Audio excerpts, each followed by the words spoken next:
coffee burned.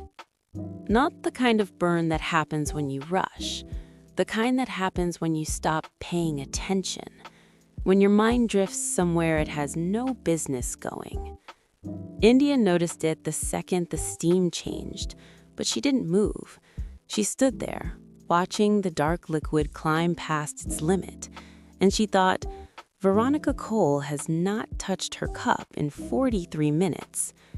She knew the name. That was the thing she hadn't decided what to do with yet.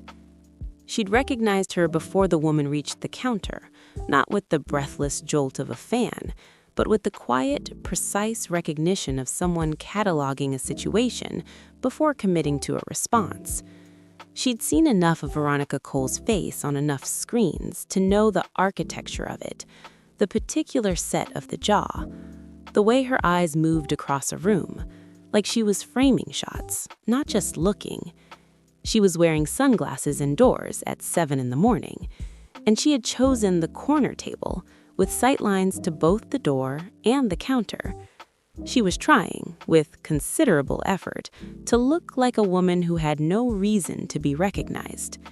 India had set the coffee down without a word and gone back to Gerald. She had said nothing. She was curious what the woman was going to do next. If you're already watching these two circle each other, if you can feel that something's about to happen before they do, stay here, subscribe, like, comment, tell me whose side you're on already. Because this kind of story only works if you're paying attention to the small things. What Veronica had done, it turned out, was come back. 3 mornings in a row, same table, same order, same careful arrangement of herself in the chair, like she was sitting for a portrait. She watched the counter, the way India had watched her, with that particular stillness that wasn't relaxation, but its convincing imitation. The sunglasses came off on the 2nd morning. On the 3rd, she ordered a 2nd coffee. India took that as a good sign, even if she couldn't explain why. Now it was the 4th morning, and India had burned the coffee. She started a new batch. While it brewed, she looked at the corner table, at the woman who had walked away from something large enough to end up here. India picked up the coffee and walked over. She set it down.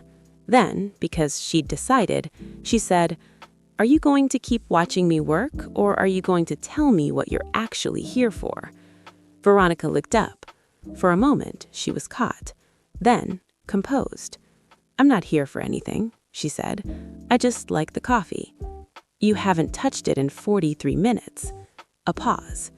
"I like knowing it's there." India pulled out the chair and sat down. "I know who you are," she said. A beat. "Okay," Veronica replied. "I'm not going to make a thing of it. I just want us to stop pretending." Silence. Then something shifted. "I left a film production 4 days ago," Veronica said. "I didn't tell anyone. I just left." India nodded. "Are you going back?" "I don't know." "Do you want to talk about why?" "No." A pause. "Not yet." "Okay." "You want something to eat? The banana bread is fresh." "That's it?" Veronica asked. "I don't know you well enough to be wise at you yet." It was Veronica who asked if she could come behind the counter.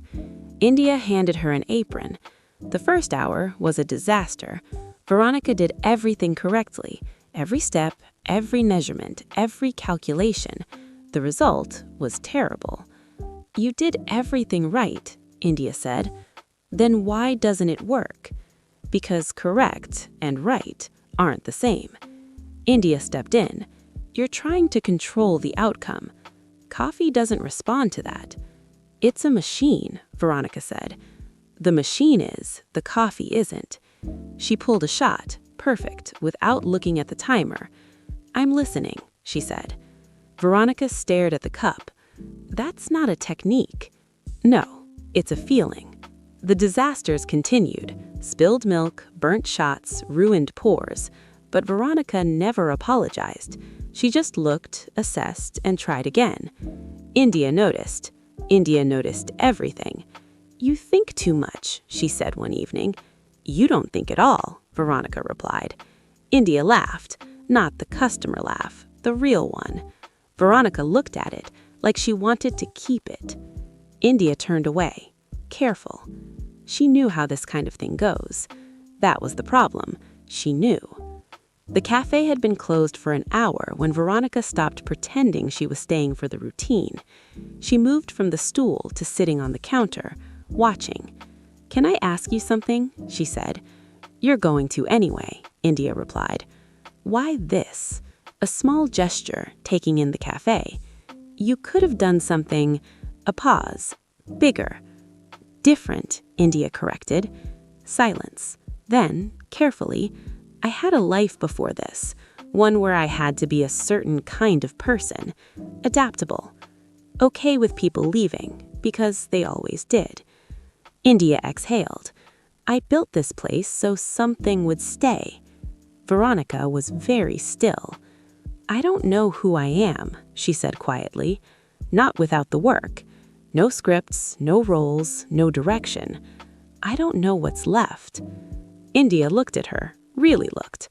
"That's not a role," she said. "That's just you. It doesn't feel like me. It never does at first." The latte art lesson happened on a Thursday. India came up behind her. "You're rushing it," she said softly. Her hand moved over Veronica's, guiding. The cafe was empty. The air shifted. Slow first, let it settle. Veronica nodded, barely. Their hands still together. The milk moved, imperfect, real. Neither of them pulled away. India. Not a question. A moment, a choice. India saw it clearly, the safe version of herself and the other one. She chose. She turned her. The distance disappeared. The kiss was immediate, not perfect, not planned, real.